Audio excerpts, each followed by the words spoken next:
This question was sent in to cornydrivethrough@gmail.com from Nails. Excuse me, not Nails. Not even close to Nails. From Nafis in Singapore. Which I read as Nails. From Nails in Singapore. From Nafis in Singapore. I apologize in advance for this long email, and if you've already talked about this story, but I think it would be good enough to provide you and the listeners with the details. I was recently watching a video of Bill Apter interviewing the Midnight Rock and Roll Tom Pritchard Stro Maestro in the Masters of the Ring Entertainment event in Wilmington in 2015. Oh, good Lord. Okay, I remember that. Who's the Stro Maestro? Robbie Eagle, the Stro. Okay, makes sense. Yeah, but he's double typed that there. During the interview, Stan Lane talked about the time he pranked you when you were sleeping on an airplane by swapping a People magazine you were reading with a Hustler magazine. I have 2 questions and 1 request. 1, does Stan always bring adult magazines when he travels with you? 2, what other wrestlers were on the plane when the prank happened? And can you tell the listeners your side of the story? Well, as far as who was on the plane, I can't remember. It was a WCW trip in the TBS days, so whoever was probably 89, 90-ish, whoever was on the roster at that point in time. And yes, Stan, well, it's not like he couldn't buy them in the airport newsstand on the way, but Stan always had reading material in his bags. As a matter of fact, he got nervous one time. He read some article and he started getting nervous, and he ended up throwing out several of his photo albums that he'd had for years because he thought that some of the girls made look like they weren't old as they were supposed to be.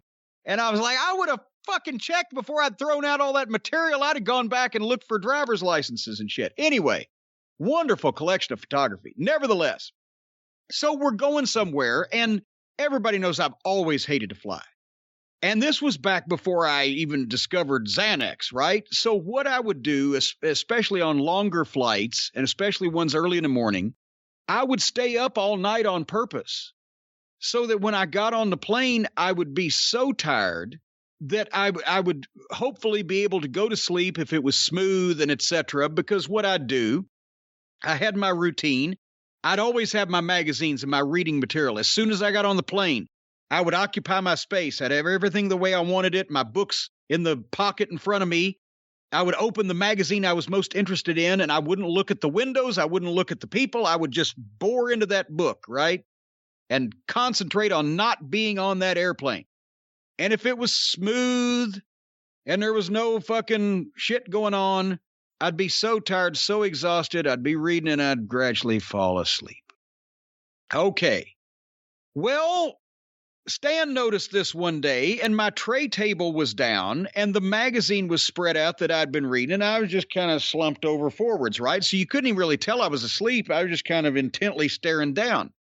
So Stan gets in his carry-on bag and slips a Hustler out of it and goes up behind me, pulls my People magazine off, replaces it with the Hustler open to the centerfold, the most gynecologically explicit centerfold that you would ever see in your life. It looked like the poor lady had been abused with a small hand hatchet, and left it there.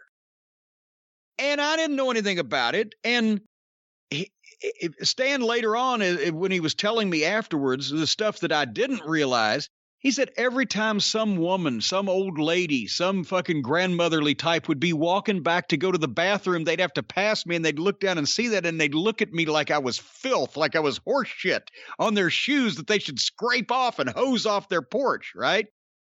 But it's not really, there's no pop, there's no payoff to this because I haven't woke up yet, and he's trying to figure out how can I, so that's when he does it. He fucking takes another magazine and he rolls it up like you're going to swat the dog, right? And with that, he can reach from behind me because he's in the fucking row behind me, right? He can reach from the row behind me up over the top of my head to my call button.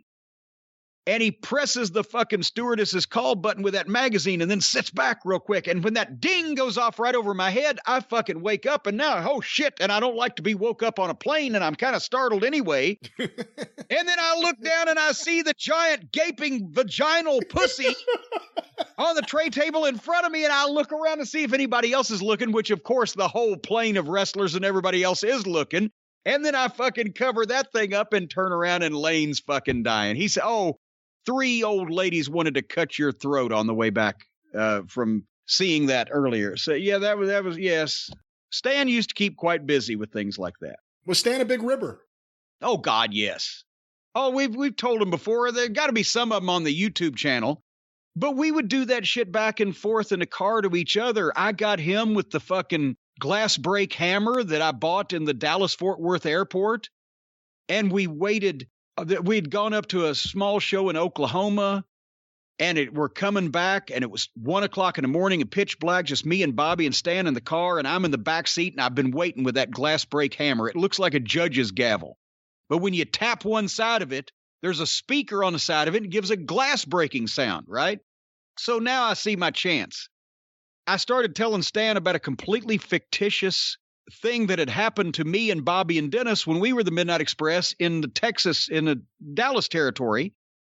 And I made it the location of it, the town we were driving through at 1 o'clock in the morning, a small Oklahoma town. I said, yeah, this is what, as a matter of fact, of course, I see the school sign. I think the school's coming up and there's the school. I said, yeah, Stan, it was just then we were leaving right after the matches and Dennis was driving.